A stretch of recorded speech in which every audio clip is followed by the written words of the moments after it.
Captain Rebecca Hayes stood at the viewport of the human diplomatic vessel, watching the crystalline spires of the Valdorian capital city grow larger as their ship descended through the lavender atmosphere. The summons had been unexpected, a formal invitation from Princess Lyra herself, delivered by messenger drones that had appeared at the edge of human space without warning. "Still no word on why she wants to see you specifically," Commander Elena Rodriguez said, joining Rebecca at the observation deck.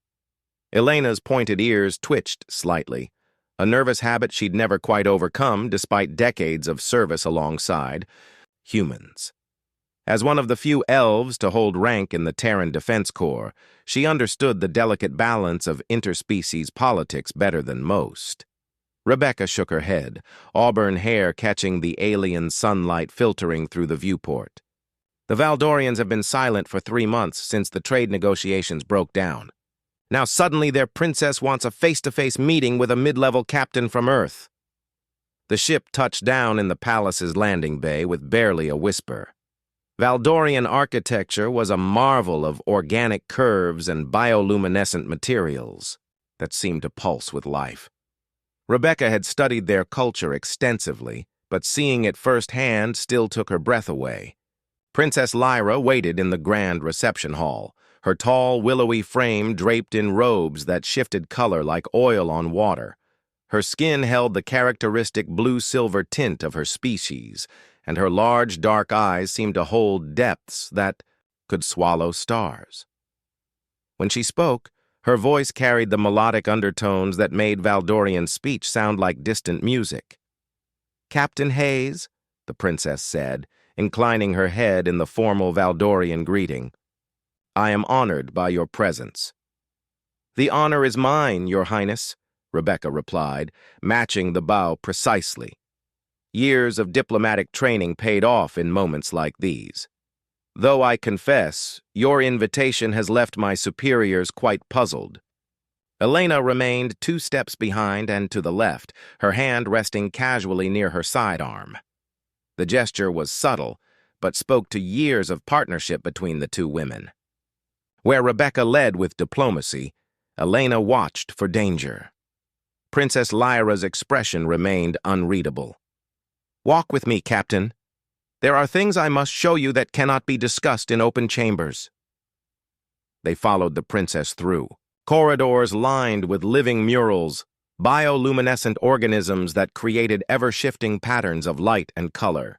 Other Valdorians they passed bowed deeply to their princess, but watched the human visitors with undisguised curiosity. "Your reputation precedes you, Captain Hayes," Princess Lyra said as they walked. "The defense of Colony 7 against the hegemony raiders, the peaceful resolution of the mining dispute on Kepler 442. Most impressive for one so young." Rebecca felt heat rise in her cheeks. "I had good people with me, Your Highness. Success in these matters is rarely the work of one person." "Modesty," the princess mused. "How very human, and how very necessary for what I am about to ask of you." They entered a vast chamber dominated by a holographic display showing star maps of unprecedented detail. Rebecca recognized human space, Valdorian territory, and the contested regions where various alien powers vied for control. But there were also areas marked in colors she didn't recognize, regions that seemed to exist beyond known space. "What am I looking at, Your Highness?" Rebecca asked. Princess Lyra manipulated the display with graceful gestures, zooming in on a sector that bordered both human and Valdorian space. "3 days ago, our deep space monitoring stations detected this." The hologram shifted to show sensor readings, energy signatures unlike anything in Rebecca's experience. The patterns were chaotic yet somehow purposeful, like the electromagnetic signature of a storm system with consciousness behind it. Elena stepped forward, her enhanced elven senses picking up details that escaped human perception.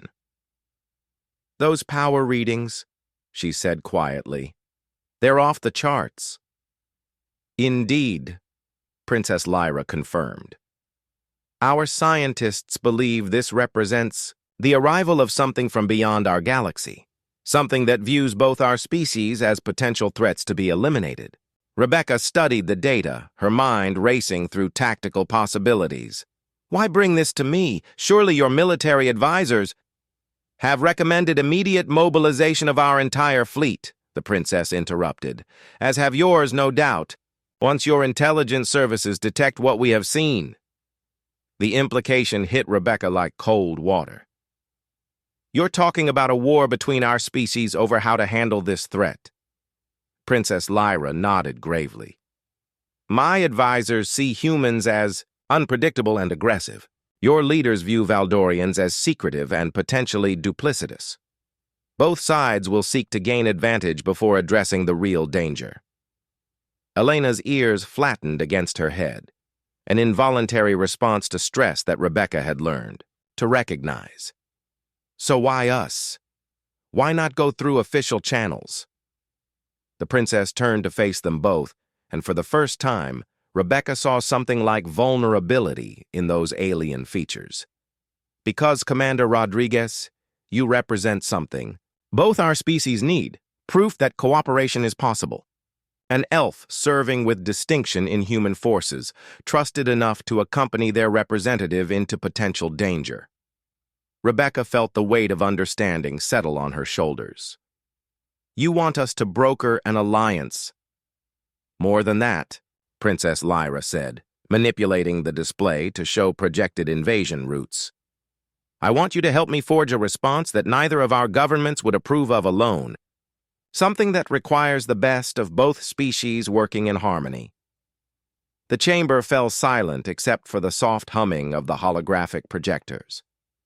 Rebecca looked at Elena, seeing her own thoughts reflected in the elf's expression.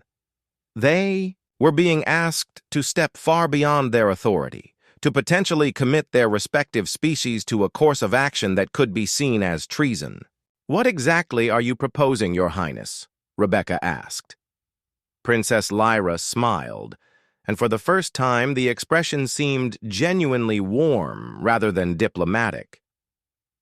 A joint task force, Captain. Human tactical expertise and determination.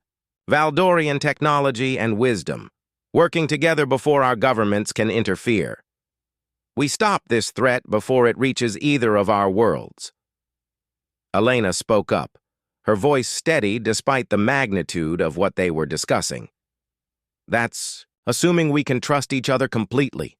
No hidden agendas, no species loyalty overriding the mission. Trust, Princess Lyra repeated thoughtfully. Perhaps that is why I chose you both. Your service records show a pattern of putting mission success above personal gain or political advantage. Rebecca made her decision with the same instinct. That had served her well in past crises. Show us everything, Your Highness.